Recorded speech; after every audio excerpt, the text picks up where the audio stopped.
It's the same PowerPoint things in your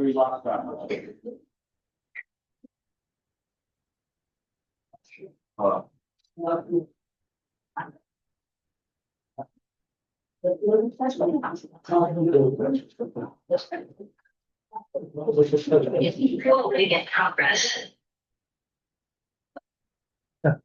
We're like, good afternoon, ladies and gentlemen. You are welcome to this panel. The panel is titled Science and Humanities in Africa, Interdisciplinary Perspective Part 1. And I am Dr. Nathaniel Ayodele Milani from the Department of Science and Technology Education, University of Ibadan. And I'm co-chairing this panel with Iskilu Bolan Mustafa Arujinle, the popular online and radio broadcaster with the animal documentary Arujinle. It's a intersection between the town and the gown. And today we have 5 panelists. We have the first person is Mr. Oreoluwade Sonya from University of Ibadan. He will be presenting Yoruba philosophy of human-animal rationality towards cultural perspective of non-human animal rationality. And also we have here myself and my co-author, who is the head of ENT, University College Hospital. Although he might join us online, I'm not sure if he's less busy. The intersection between the indigenous knowledge and orthodox medicine in Nigeria. We also have indigenous technology and security in Nigeria educational system. The person that will be speaking to that is Dr. Christopher Omorege, University of Ibadan. We have the paper that Arujinle himself will be presenting. And Mr. Arujinle, we have to see your face. You are online because you are a co-chair so that the member of the panel can see your face. So make sure your video is up. Pioneering animal documentary in Yoruba language in Nigeria. And we have Mr. Iskili Bolan Mustafa. And the final one is also a broadcaster. He broadcasts on BCS Radio, Yoruba Language, Biological Sciences, Pedagogy on radio and social media by Moshood A. Abiola. Well, let's hit the ground running since we have a full house so that everybody can have the good time to present. So I'll call upon the first presenter, that's Mr. Oreoluwade Sonya, speaking to your paper for 10-15 minutes. Wow. Yeah. Thank you very much, sir. As you have introduced me, I am Adesonya Oreoluwade from the Department of Philosophy, University of Ibadan. I'm presenting a paper entitled The Yoruba Philosophy of Human-Animal Rationality Towards a Cultural Perspective of Non-Human Animal Rationality. To start with, there's a dominant view in Western philosophy that rationality is a peculiar quality of the human person, as such that only humans are capable of exhibiting rational traits. And of course, that only humans possess the intellectual capacity to think. Of course, this opinion is often was developed by Aristotle, the ancient Greek philosopher, and it was also supported by medieval philosophers after Aristotle, especially in the Dark Age period of philosophy. And this period, there was this dominant view, which was also supported in biblical, scripture, that humans are actually created in the image of God. And apart from that, we are masters over all other creatures on earth. And of course, that assumption or presumption was inherited by most medieval philosophers or thinkers like Saint Augustine, Saint Aquinas, and those after them. But in recent times, of course, the trend has actually tended to shift, to some conceptions about the possibility of the rationality of animals, most especially starting from the age of enlightenment, especially with the emergence of the postmodern movement in philosophy. And according to Richard Dorabji, there were several positions concerning the cognitive capacities of non-human animals in antiquity, even after Aristotle. But of course, there were several other views about animal rationality even before the medieval period. Of course, most of them actually supported the fact that animals could actually possess elements of rationality, and not only humans would actually have, immortal and rational souls. Anselm Ozzy has it that at the beginning of the medieval age, there was a disappearance of the belief in animal rationality, thereby selecting one side from a widening gulf or a wide-ranging Greek debate. And that actually, of course, created the doctrine of humans being made in the image of God, imago Dei. And of course, the second doctrine is that there's a dominium terrae, which implies a man's moral predominance. Of course, there's man's predominance over all other creatures, in the universe. So on the question of rationality, rationality is derived from the Latin word ratio, which actually means reason or to justify. And humans have actually created a kind of received image of rationality as if only humans are rational. And that actually serves as a standard for evaluating or judging other animals, other creatures, as if we are the only ones who have what Kim Stanley would call folk logic. And that is based on the ability to make inferences from evidences or valid inferences, or let me say efficient inferences. But this possession of or attribution of folk logic to animals actually creates a gulf, a widening gulf between animals and other beings, other entities or other agents, as I will continue to call them in my presentation, of course. And Ozzy, of course, actually points to the fact that most thinkers, even after the medieval period, are beginning to actually justify the possibility of animal rationality. Having actually discussed about the question of rationality, let's now talk about epistemic rationality. And of course, that we are talking about the broad divisions of rationality: epistemic rationality and inferential or instrumental rationality. Epistemic rationality operates on the basis of evidence and logical reasoning, while instrumental rationality involves taking efficient actions to achieve goals and maximize outcomes. But in this paper, we'll actually begin to talk about the proper context in which we can critically examine the place of rationality in hominids and other non-human animal agents. We are talking about hominids, we are talking about advanced humans like apes, chimpanzees, and even humans themselves. So attributing rationality solely to humans implies denying non-human animals the capacity of exhibiting epistemic rationality and instrumental rationality, which implies that, of course, implies the inability to form beliefs from available evidence or information, as depicted in epistemic rationality, and also the ability to exhibit efficient action or achieve goals and maximize outcomes. But my position in this paper is that non-human animals also possess some of these attributes, and we don't essentially need folk logic, as it is being often associated to humans alone to make valid inferences. And of course, I'll be illustrating how animals are able to make valid inferences and how they are able to use the information available to them within their environment to make choices, to make decisions, and of course, and how such information actually influence their behavior. And there's what we call epistemic behavior, epistemic decision, epistemic action. Animals also have exhibit dispositions to epistemic action because they are exposed to certain changes in their environment. They are exposed to hostility, environmental hostility.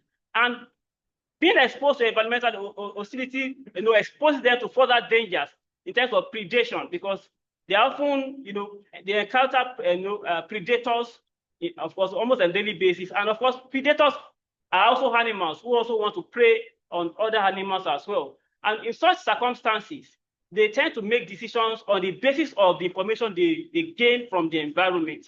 For instance, talking about a vulture calculates, or let me say, understands changes in weather.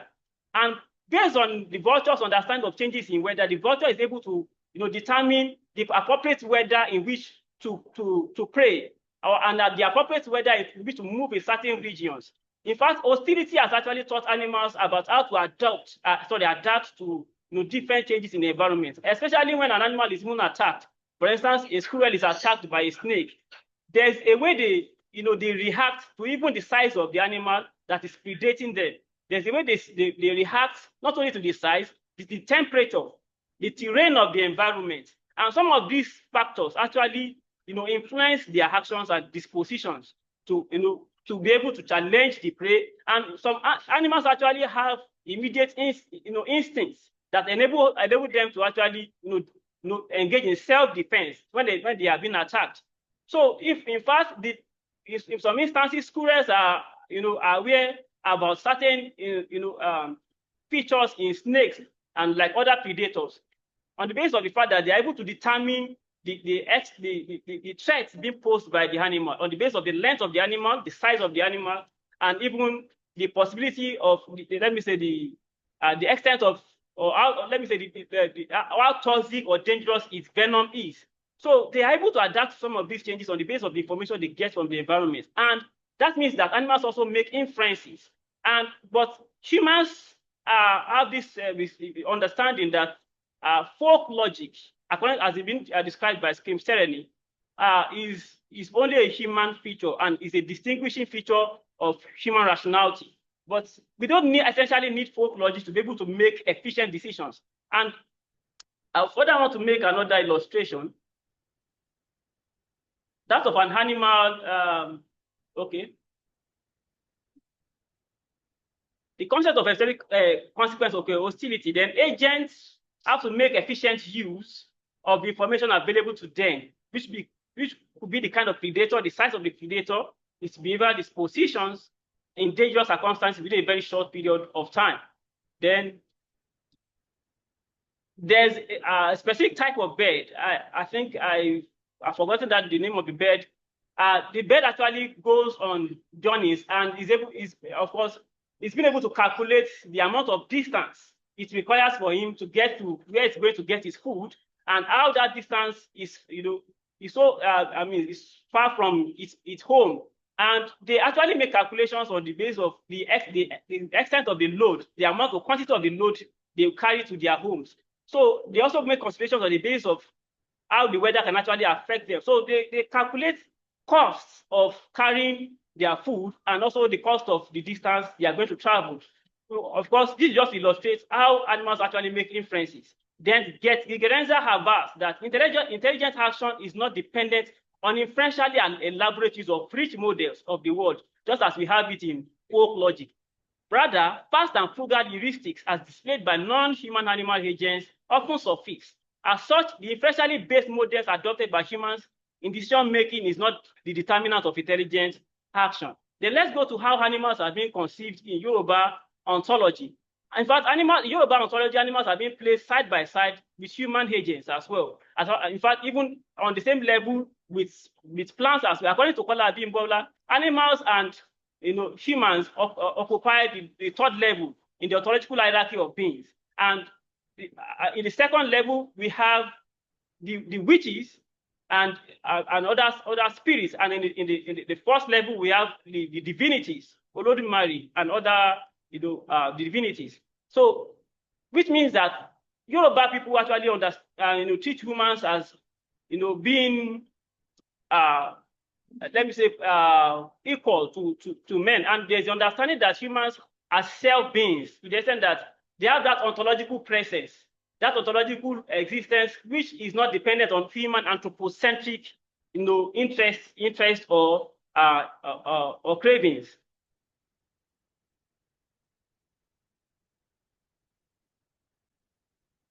Okay.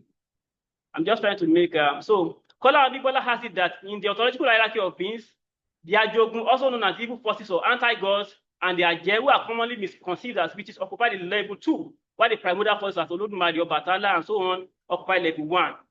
According to Ajibade Olusola, Yoruba conception of animals is predicated on the taxonomical and physiological considerations, as evidenced in their classification of animals into aquatic animals, ẹran méjì, bipeds, ẹran igbó, wild animals, ẹran afàyàfà, then reptiles.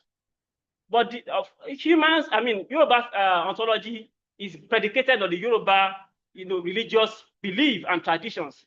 And of course, given the fact that it is predicated on the Yoruba religious belief, in this paper, I intend to use that Yoruba ontological religious understanding or conception of animals as the foundation for my thesis of the rationality of animals, the epistemic rationality of animals. Because, and this is also illustrated in certain folk traditions and folk literatures amongst the Yoruba people, such as the Ijala, for instance, and of course, just one of the 7 poems, or let me say, forms of genres of poetry that we have in Yoruba literature, oral literature. Ijala chants, of course, Ijala is a type of Yoruba chant primarily dedicated to Ogun, the god of iron, or the god of iron metallurgy. And there are certain animal metaphors that are present or inherent in the Ijala, Ijala chant, for instance. But of course, there are chants often made in praise of animals, which actually depicts not only the aesthetic value of those animals, but also their rationality and the ability to act like human agents. Yoruba will say "Ishi niyan, nishe eranko," and apart from that, for instance, the chanting the Jala chanted in praise of the lion, for instance, the lion who encircles the thicket with his urine, champion of the bush, who sends the young hunter in haste up to the thorn tree, which means, of course, that even if in instances where the lion attempts to predate, it actually forms a cycle with its urine, and any animal that crosses that cycle or comes in between the cycle is already captured. So, of course, these are some of the attributes of, in fact, the chants made in salutation of the Dirka, for instance. The Dirka is Etu. The Dirka who was born when she butter was cast, so that they had to take palm oil to rub its body. Clear target in the tangled grasses. The Dirka is also reputed for actually, leaving aside a piece of land without actually tampering with it for a period of time, because it has in mind that it preserves that piece of land as a resting place for it. So anytime it wants to rest, it goes to that piece of land. And of course, there's another Jala chant that's been made in respect of that. They call it, for instance, okay, let me just read the line. Alagberi oku, alagberi akusoko, which means that somebody who actually makes use of land indiscriminately, of course, who doesn't even have any culture of preserving land. Of course, if the person doesn't die at all, he's going to die, of course, in a farmland, for instance. So this is an imaginary declaration made by the Dirka. The inference is that the Dirka frequents disused farm plots in the belief that such places are very safe for him. And so the implication of this for human interactions and treatment of animals is that animals should be conceived of as not only beings that are capable of exhibiting inferential traits and making inferential judgments. They should also be treated as self-beings who exist, who have their ontological place apart from human anthropocentric aims and interests. Thank you very much. Thank you. Thank you. Thank you for the presentation, Mr. Oreoluwa Adesanya. I think we could be taking our questions. So at the end of the presentation, we can now have the question and answer session in a jointly. So we have the next presenter, which will be the chair. Okay, all right. Okay. The slide has 15 minutes. So yes.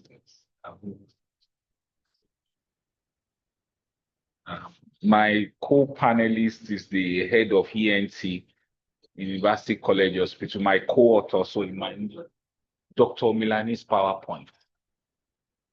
So he might not join us. So the topic we are dealing with is the intersection between the Yoruba indigenous knowledge system and orthodox medicine in Nigeria. Basically, there has been reported the lack of synergy between the African indigenous medical knowledge and that of orthodox medicine. Lately, Aproko doctor came online and he began to degrade the practices of bone setter. At the comment section, people began to tell him how bone setters has helped them in the past. So this lack of synergy is a problem. But imagine interest in integration of the two medical practices has been taken care of in the Asian country. The Asian model of the integration of orthodox has been very, very inspiring. Particularly, the orthodox medicine in Nigeria is now recognizing a bit that the African traditional medical knowledge are useful, most especially in the area of herbs and medical intervention. But the purpose of this study is to unveil Yoruba insights in three major ways. Number one, we will explore beliefs and practices. So our study will delve into Yoruba beliefs and practices, specifically those relevant to ear, nose, and throat and ophthalmology. So we want to see the deep cultural connections. We also want to identify and pinpoint conceptual contribution to clinical understanding and patient education, because the point is that the physician-patient interaction has some element of pedagogy. And whenever the patient is actually speaking to the doctor must communicate to the patient in forms that the patient will actually be able to relate with. So when the doctor has the cultural insights to the things Yoruba consider in the area of eyes, nose, and throat, the patient will understand very well. So in this study, we used a kind of thematic analysis to classify the Yoruba insight into four. We have the ENT, exploring Yoruba perspective on ear, nose, throat health. We investigated traditional Yoruba insight into high care. We looked at developing cultural sensitive education material for patients, and we have clinical integration of Yoruba practices to taking care of people. It's actually in a developmental stage, this study. So basically, our themes are four in nature. Number one, we have the theme related to the parallels, things that are parallel between Yoruba indigenous knowledge system and the orthodox medicine concerning these topics. We have things that are just precautionary. For example, now when they say Omori Odo She Reti, they are talking about proportion of hair care. You don't put something that is very big in size to clean your hair. So we're talking about the sayings in Yoruba settings that are precautionary. We also identified myths, the belief system, and we also look at medical intervention. So the first example that we looked at under the themes of medical intervention is one of the things that could be found in Yoruba saying. He said, "Mo ti jẹ orógbó kí ohùn mi kó lè gbó."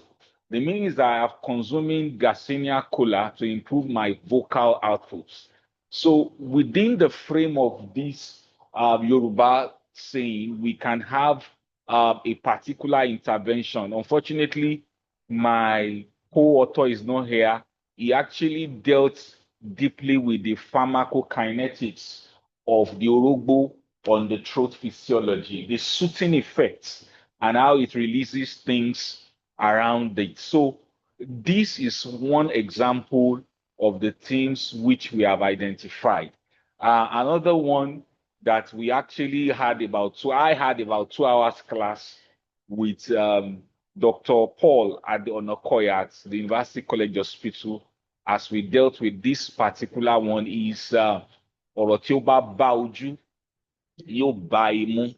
The point is that if you look at that image, there is something that is called lacrimal gland on top, and we have lacrimal sac. You see that there is a drainage within the eye physiology, that anything that comes to the eye from that gland and from that sac, it will also get to the nose. So without Yoruba having the detailed knowledge of the internal working of the anatomy. They're already aware that whatsoever happens to the eye. So what Prof and I, what the presenters are actually presenting is that this kind of analogy comes in medical education when you have interns and you want to discuss with them, and you have many of them who are Yoruba, like we have University College Hospital. You can start with that proverb. That is the essence of the conversation around identifying this. For example, we have another one, which is myth. We have a lot of myths. When the Yoruba people say "eti nwo," the belief system of Yoruba people is that whenever you have no external sound, there is no external sound around, and you are actually hearing sound within your eardrum.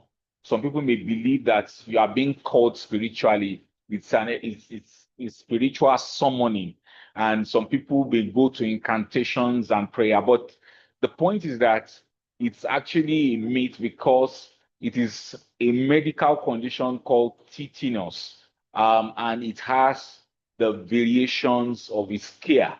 So how does this come into play? All the things we have identified is that, for example, if a patient come across a Yoruba patient who is convinced that he's having spiritual problem, which is tetanus, the doctor who has been tutored in medical school will have the system to actually relate with the patient correctly.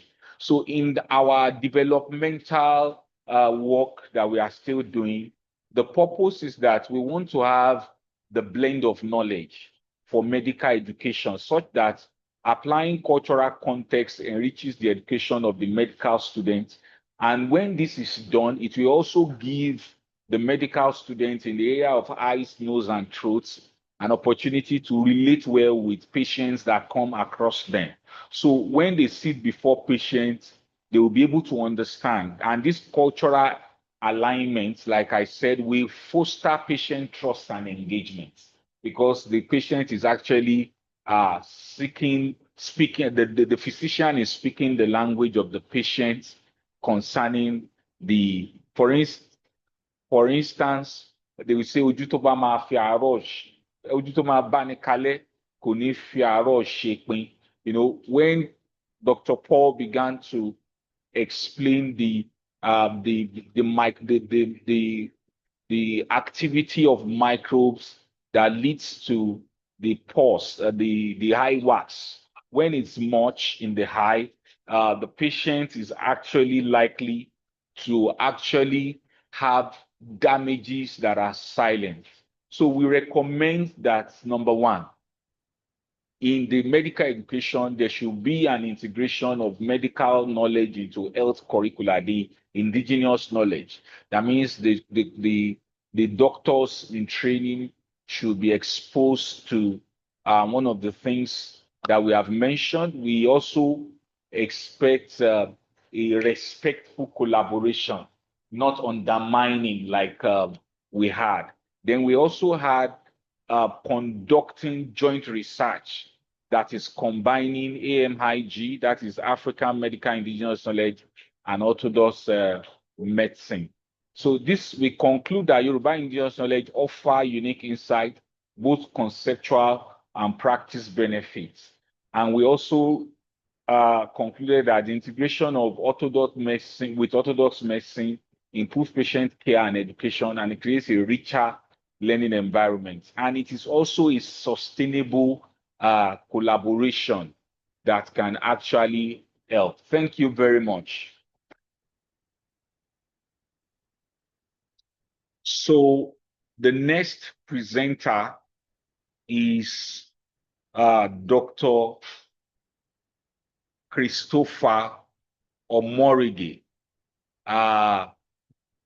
Is presenting on indigenous technology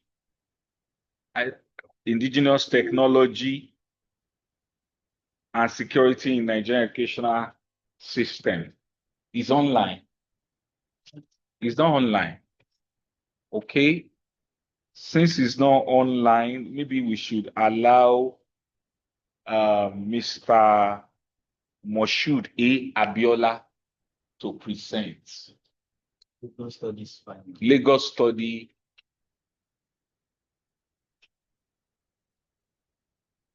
Omorege is there. Okay, Prof. No, he is here. Like, it's because Professor is not the next.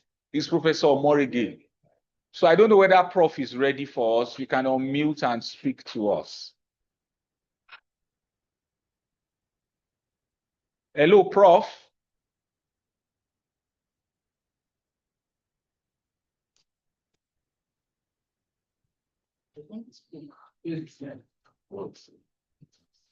Eh? Oh, can you hear us? Can you speak to us, sir? Prof, we can't hear you.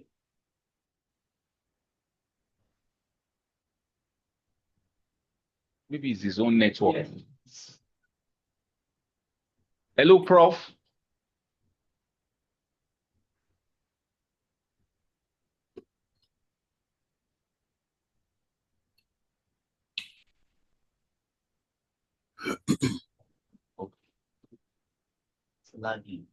Yeah.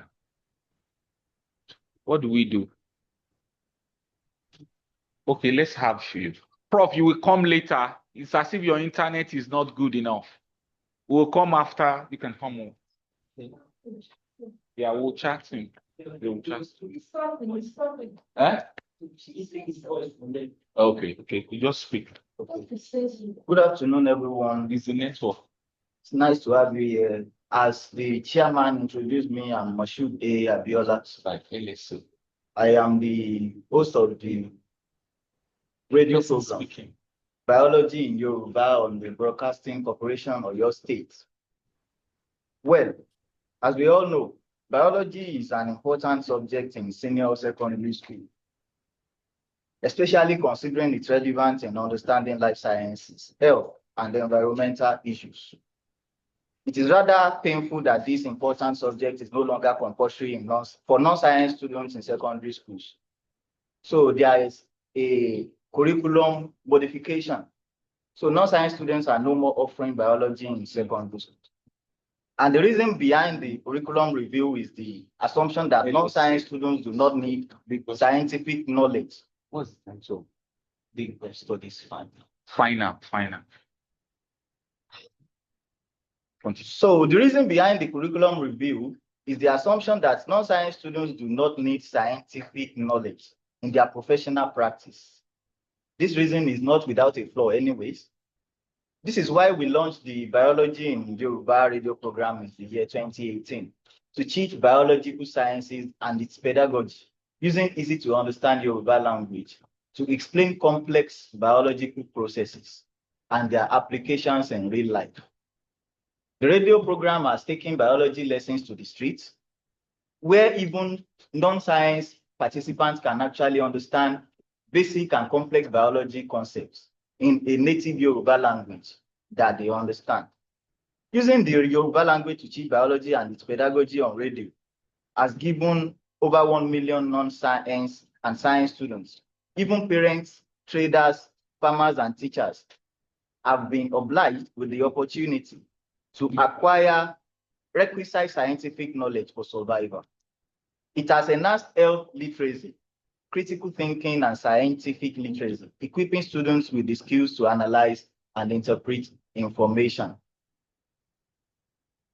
Well, we use methods that extend beyond science learning in the classroom. We address real-world societal challenges on the program.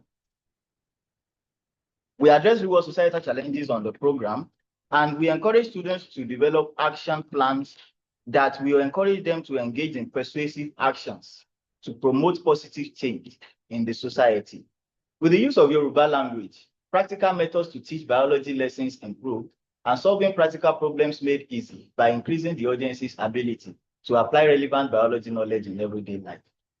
We all know scientific literacy is a necessary element of education in our modern science and technology-driven society. And it is crucial to teach science to all citizens in a language they understand, not only to those who are actively engaged in the field. The advantage of biology education cannot be overemphasized in consideration of understanding and solving social and health problems.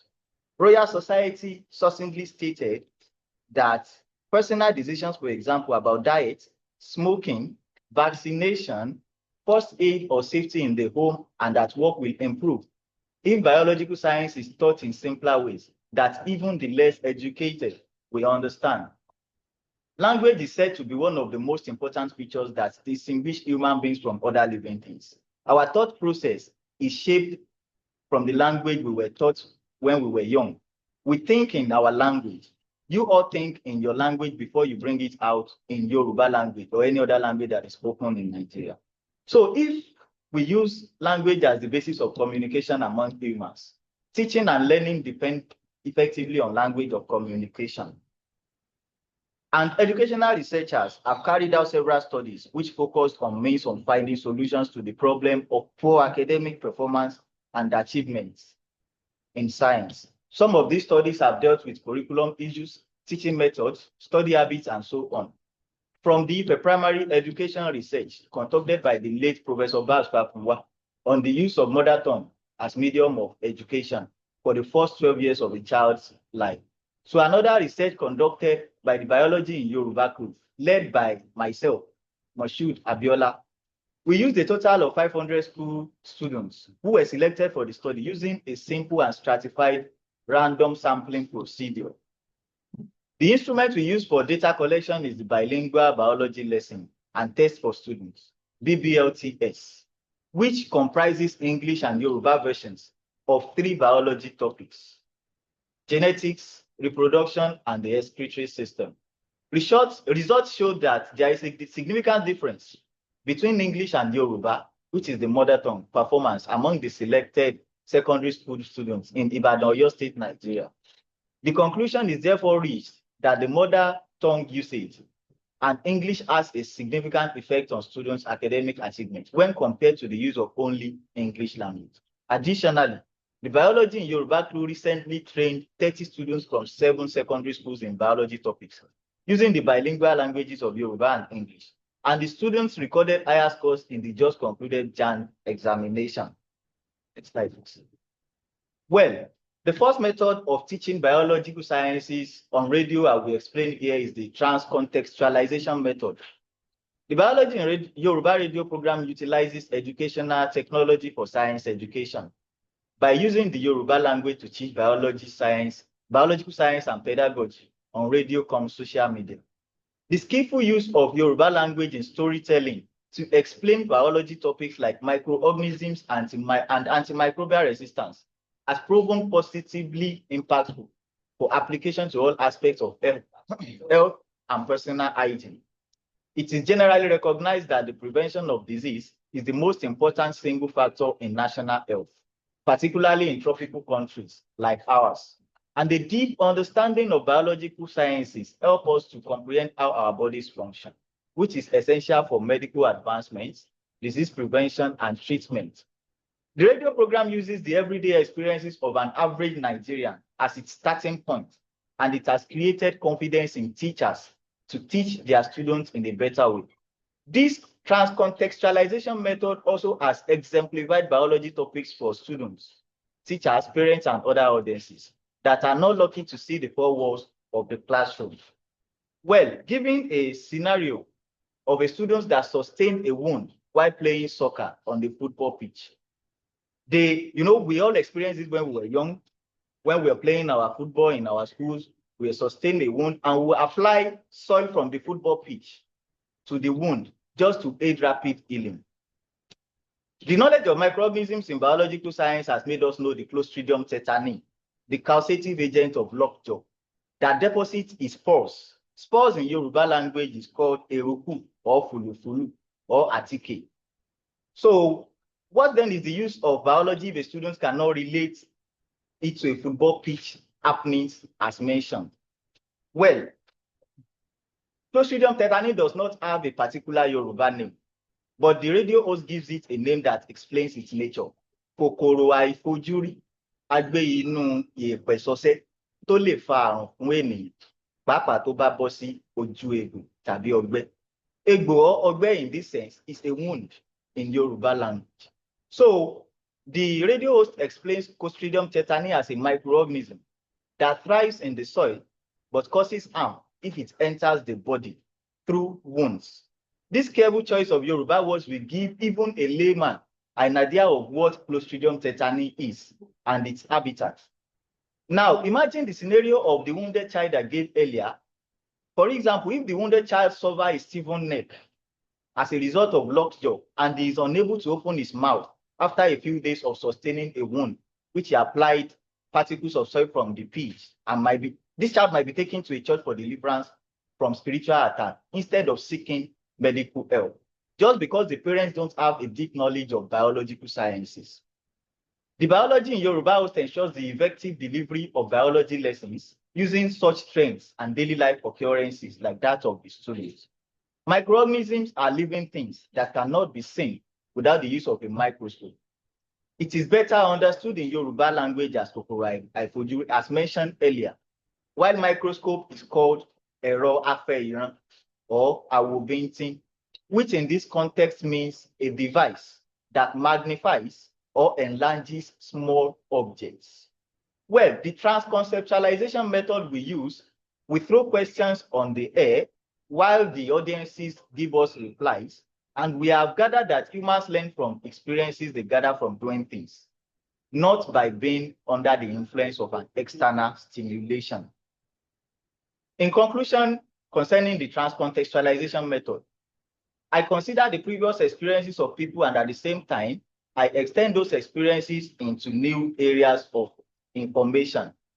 For effective teaching and learning of science generally, the lesson should be blended with different methods and techniques or strategies, and those methods should all be pragmatic in nature. We have other methods, but time won't allow us to give them here. Thank you very much. Okay. Thank you very much.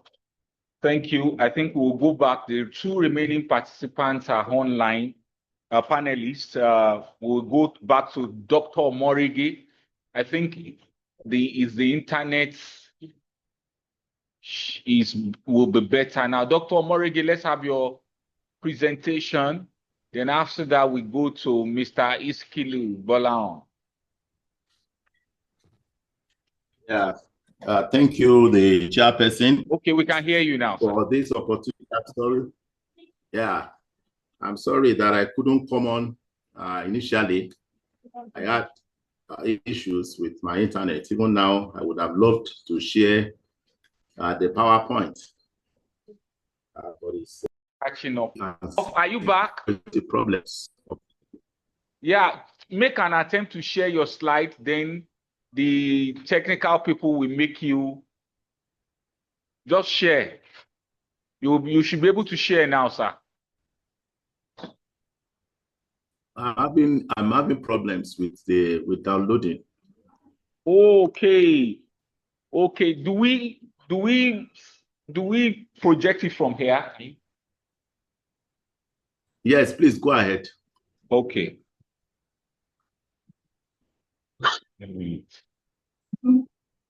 Okay, you could maybe you should start speaking while we make an attempt to You do that.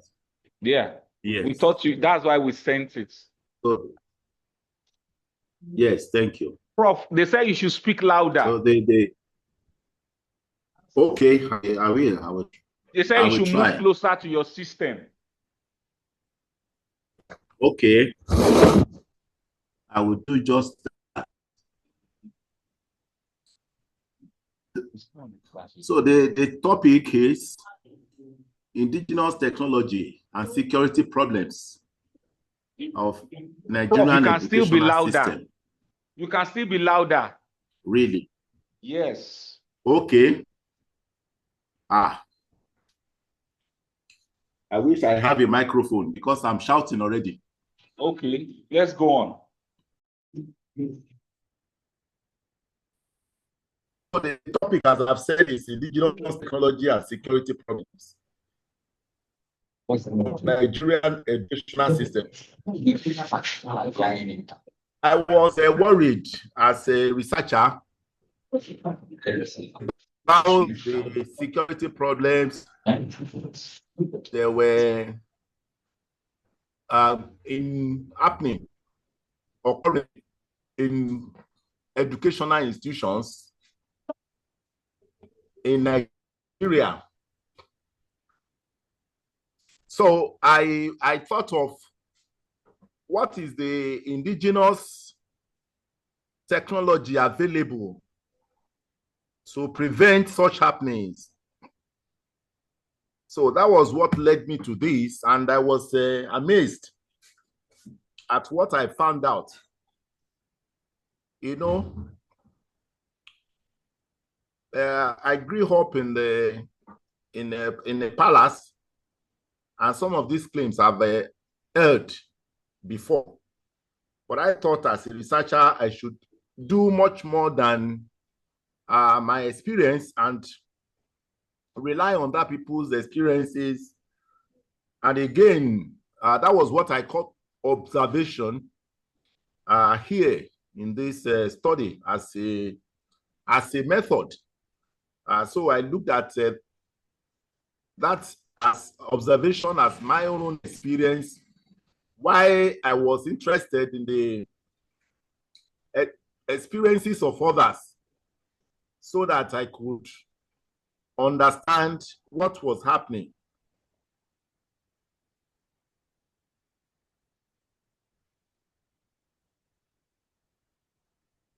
The keywords are there, as you have seen. The indigenous technology, educational system, security education, and community education. The background and the theoretical lens of this study is that to have students kidnapped in Nigeria takes us back to what some of us calls the human existence, what we refer to human existence as a nasty, brutish, and short. And if you are familiar with that Leviathan as written by him, he believed that if society has rules and regulations, that the society could be more organized.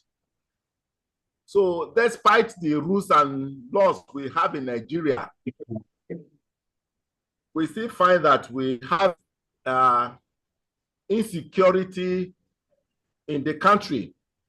And I'm worried because the rate at which insecurity happens in educational institutions would discourage access to education generally, while the issue of access has been connection succeeding. has been a problem in the society, and also through activism find a way of what finding solutions. We moved on so from access when to the next slide. I mean, the last point now as well.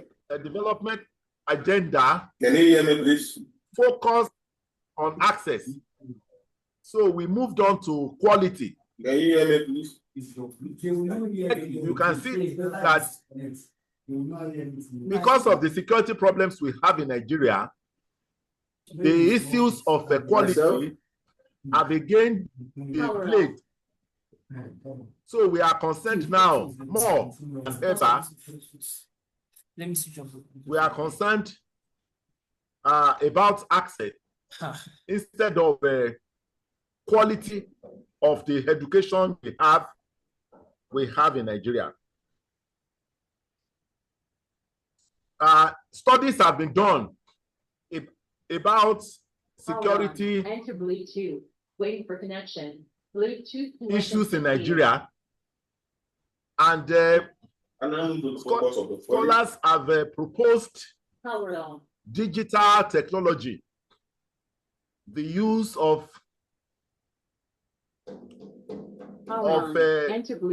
devices that can detect terrorists, kidnappers, and all those people with miscreant behavior. But despite the digital response, I am suggesting and proposing that the claims of the indigenous knowledge, which includes spiritual sensing, can be adopted as a way of protecting our children and a way of enhancing security in schools.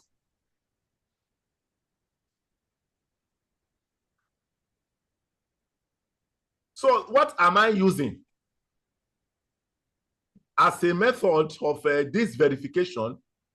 Is a principle which is also used in science.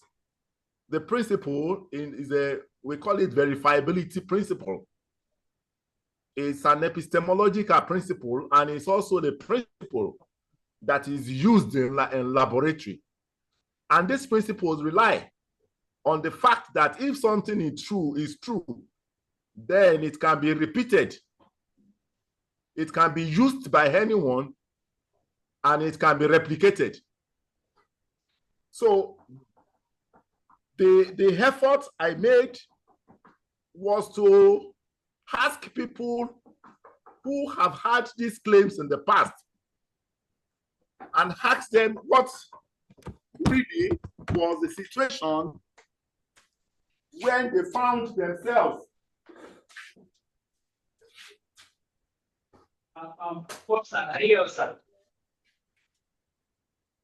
Yes, I was away from the microphone. I'm back there. Sorry for that. We lost for a while. So can you tell us where you have free can follow to from slides?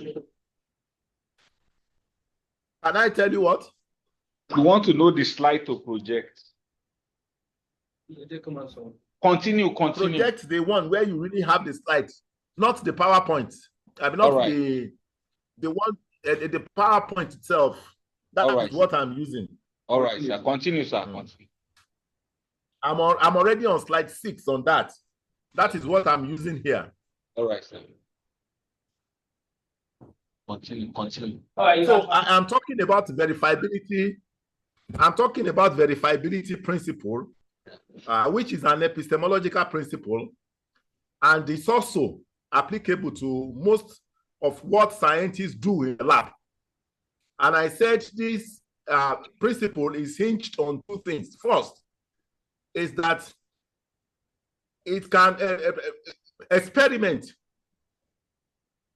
can be replicated. So it means that it doesn't matter who conducted the experiment. When people conduct the experiment, they should be able to have the same answer. That is one. Number 2, which is also related to it, is that it could be used by anyone. So which is it's also talking about access. So it is not restricted to anyone. I have gone beyond what is indigenous technology, sir. So I had already done that in earlier something. So we are moving now to the 8th slide before the anecdote. I'm talking about the ethical and practical concern. That the major issue, despite the fact that this verifiability principle, which is epistemological, also have scientific backing, I am saying that there are ethical and practical concerns. First is that some of these practices are seen as barbaric, and some of the practices are seen as anti-religious. I wouldn't want to bore you with what happened during a civilization process in Africa, where most of our technologies were regarded as demonic, and to practice as a Christian or even as a Muslim in those days, and even now, could mean that you are free from all those practices. you remember that amulets were used by our forefathers, and that religious organizations also have what they also call their rosaries, tesbih, and even there is a Christian denomination that uses also rosary. But most of those things were disregarded, and at times they were even replaced by all the other amulets. So the ethical issues I have here is that it's even difficult for me to say, okay, this can be replicated in other people, because I interviewed people who claimed that those security protective devices, the traditional and technological devices, were functional. And in this slide, in this presentation, I gave examples of 3 that I heard. Number 2 is the risk of misuse in public spaces. You don't expect me to be going to church. And even churches have become dangerous zones now, what I'm expected to wear is to wear my rosary. I'm not expected to wear traditional amulets, because I could be. Continue, sir. You have 5 more minutes. Technology. Those who are in custody of this, they are believed to be those who are isolated already from the society. They don't live among us, as it were. So in this study, what I did was that I also pointed out the fact that there is a risk of misuse in public spaces, and that it is not easily replicable, and can be used by everyone. And I also found out that even among the traditional practitioners, there were tendencies of abuse. So these were problems that I faced when I conducted the study. Then what I relied on, instead of these experiences of people, was I relied on instances where these security devices were used and seen as effective. The story 1 that I used in the study was when thieves were magically trapped.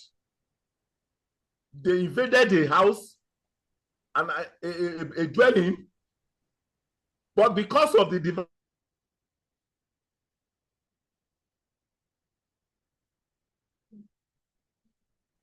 until they were caught. These are true stories, true life stories that I heard from my participants.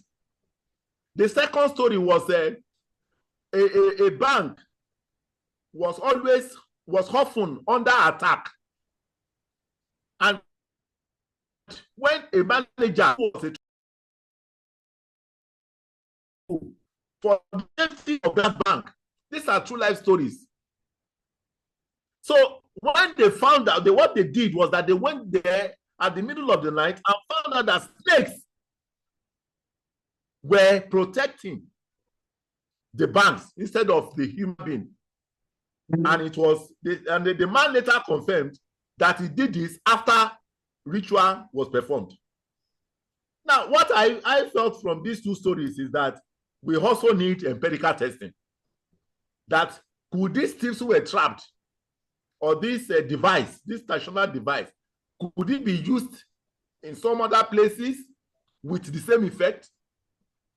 Then, with this kind of bank problems, could it also be tested in other places? Slide 10. I have already mentioned about Western biases against African knowledge, and I will not want to repeat that. But of importance to us, for traditional believers, is that they consider some deities are very, very effective in using such devices. They consider the gods like Ogun, they consider that of Sango. But all of these gods, you know that Western religion have already put them aside. And now, even the former security system we have in Nigeria, apparatus, most of them, even they've used these traditional charms and spiritual technologies, most of them don't want to hold on to it. If there are cases in court, you know that you have a minute more, sir. A minute more. Yes, there's nobody who will believe such things. So what I recommend, because this paper was written 5 years ago, but it was never presented at the conference where I wrote it. I found out that this panel will give me an opportunity to speak more on that. So I recommend 3 things. First, there should be more academic research into indigenous security practices. And we have scholars such as in Wolise, who has done a lot of work here. Then there is also need to educate the public, more so when religious organizations now are now doing inculturation, now attempting to go back to the traditional system. And I also feel that there should be a way of integrating the traditional and modern methods, and that people should not be seen as being syncretic. Thank you very much for the opportunity to present. Thank you very much, Prof. Thank you for your resilience despite the network issue. So the last presenter is my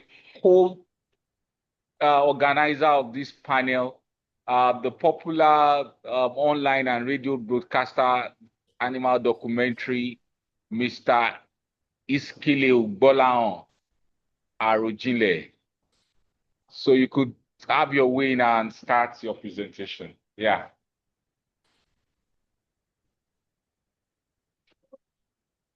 Yes, can you hear me now? Yeah, we can hear you, sir.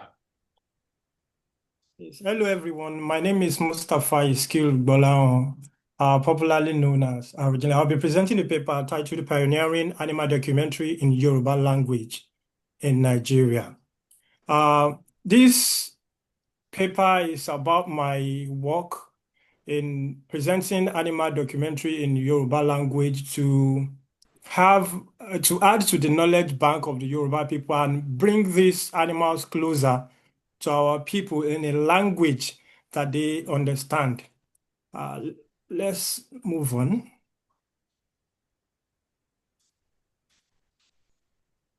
Yes, so my work explores Yoruba indigenous knowledge about animals via documentary films.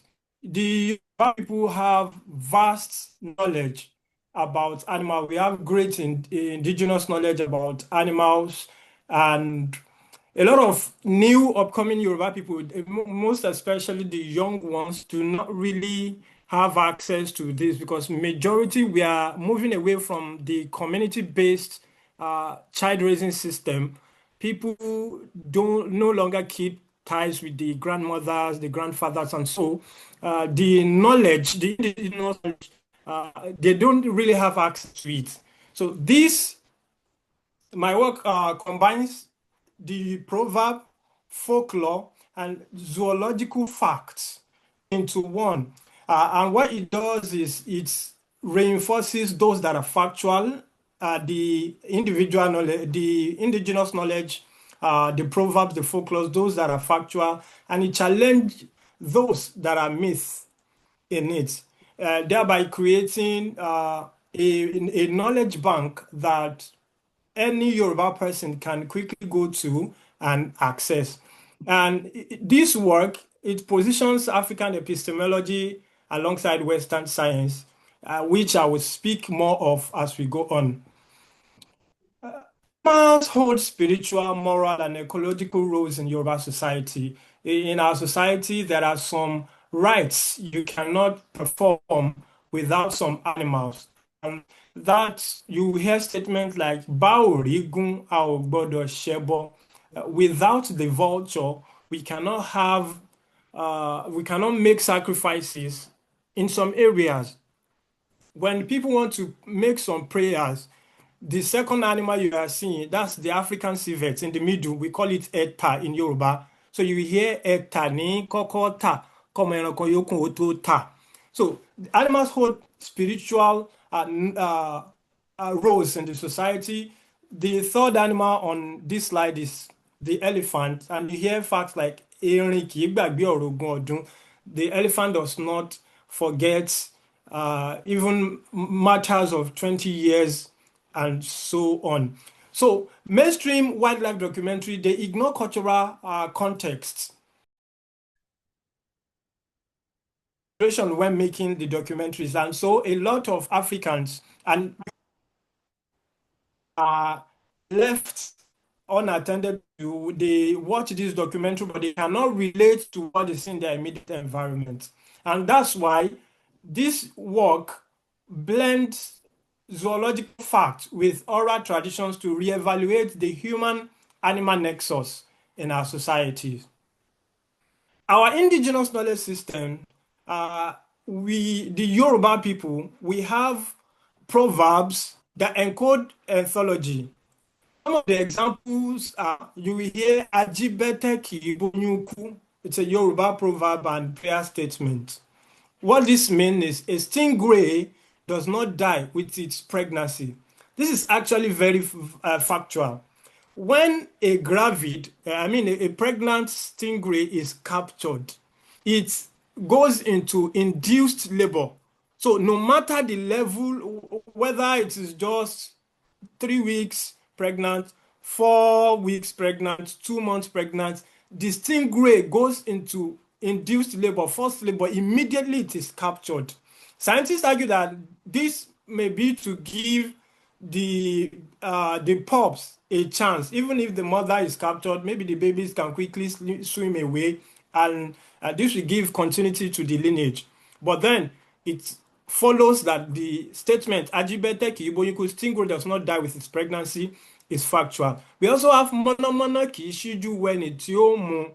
A ball python does not look up at its capturer, and this is also very factual. When if a wild ball python is captured, it quickly curves into ball and tucks its head inside, so it doesn't look up at the capturer when a ball python is captured. The last one that we'll look at here, Ibiti okabakasi lonje okatimba, which means a Gabon viper's males comes to it wherever it coils up. This is also factual because Gabon vipers are ambush predators. They do not run after their prey.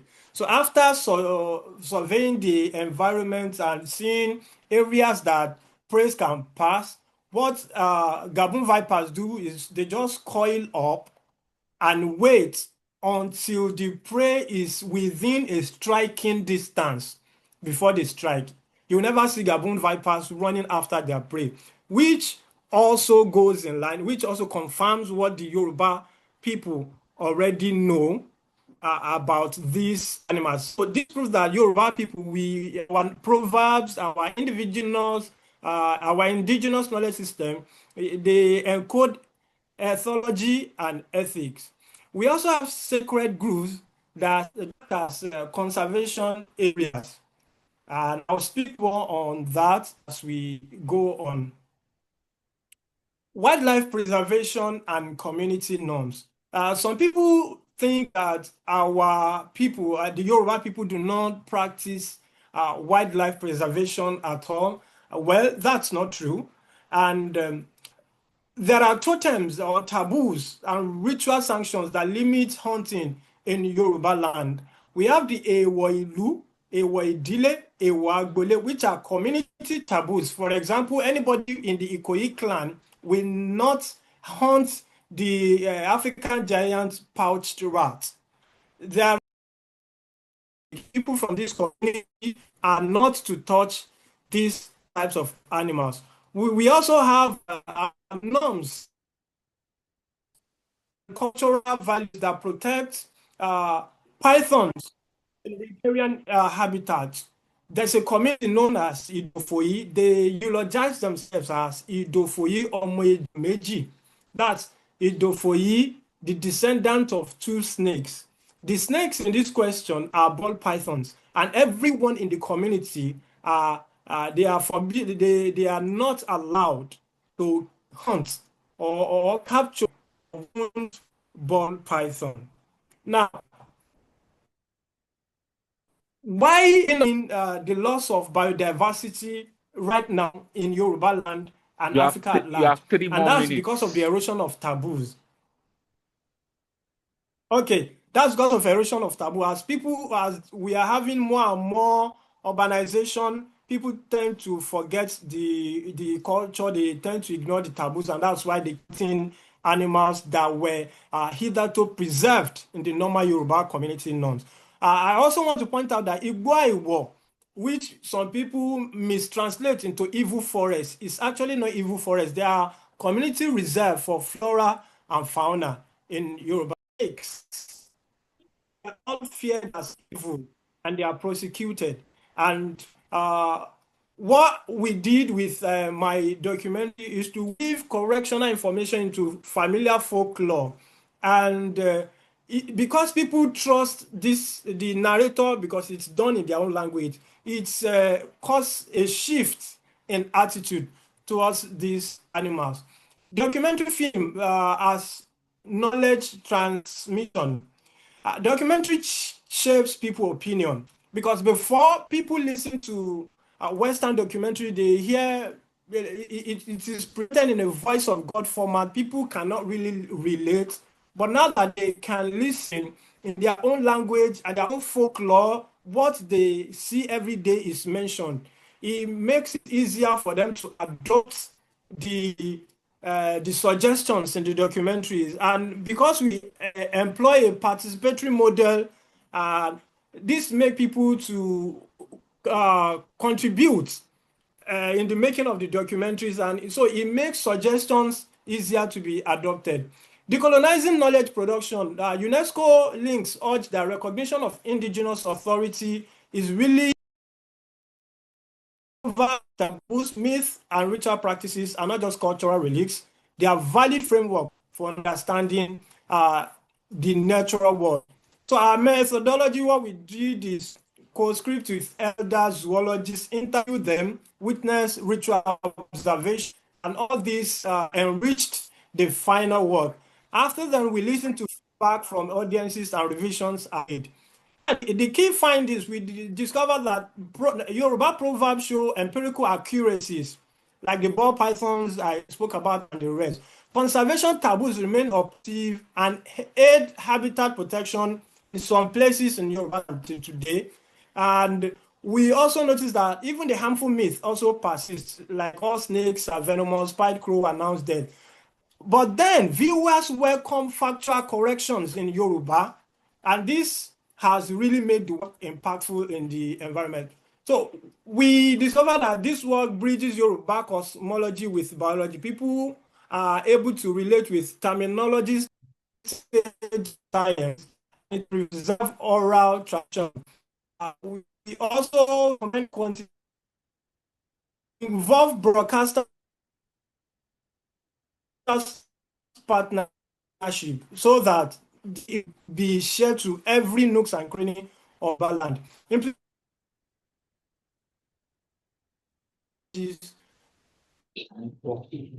network is bad. Let's quickly take questions. Sorry, Mr. Arojin. My name is Ridwan Shalamugaji, Department of Law, Lagos University. My first question goes to you, sir. Okay, sir. On integrating into medical law. A video presentation, however, of the presentation. However, you actually did not actually, let's say, talk on the problems that might have been hindering the acceptance of indigenous knowledge into the medical line. Number one, the license problem. We have a lot of people practicing this medicinal stuff in the indigenous part, but they're actually not licensed. Whereby you see pseudo medical herbalists, let me put that, herbalists go into this line, did not talk about probably license to be the problem, and you did not bank on probably them being licensed for there to be an integration. Secondly, I did not talk about the dosage problem. When we talk about herbs, I believe in India, for example, they are starting using more herbs for their medicine production. But now we are saying we should integrate again, probably a reconciliation or maybe mediation between our indigenous medicine and the medical line probably, I guess you didn't talk about the dosage problem. You used the example of Orogo here. How many Orogo do we need to take for our truth to be true? How many do we need? Is it one? Is it two? Maybe I have seen, for example, my grandmother growing up, she takes this OB. And they say, Mommy, this OB, when you take it too much, it affects your eyes. Stuff like that. So I guess the problem of dosage and as well the problem of testing.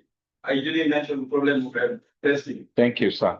And I still have for biology and sorry. Let's take Said. Okay. Yes, it's 5:15 and it's already 5:10. Please, let's take Said Owonikoko online. Let's take Said Owonikoko online. Then we'll just wrap it up. You have 1 minute to speak to us, Miss Doctor. Can you hear me? Yeah, you are him, Mr. Okay, Said. thank you very Professor much. I want Said. to thank. I am not professor. I want to thank everybody who has presented here. I particularly choose to join this session because I read through the presentation and I'm interested in listening to and I've not been disappointed. I think I have two to really make comments on. First is on Professor Morege's presentation. And what I want to say is that I think we need more professors to, present and let us know more about the usefulness of traditional technology in promoting security in this era of insecurity in Nigeria.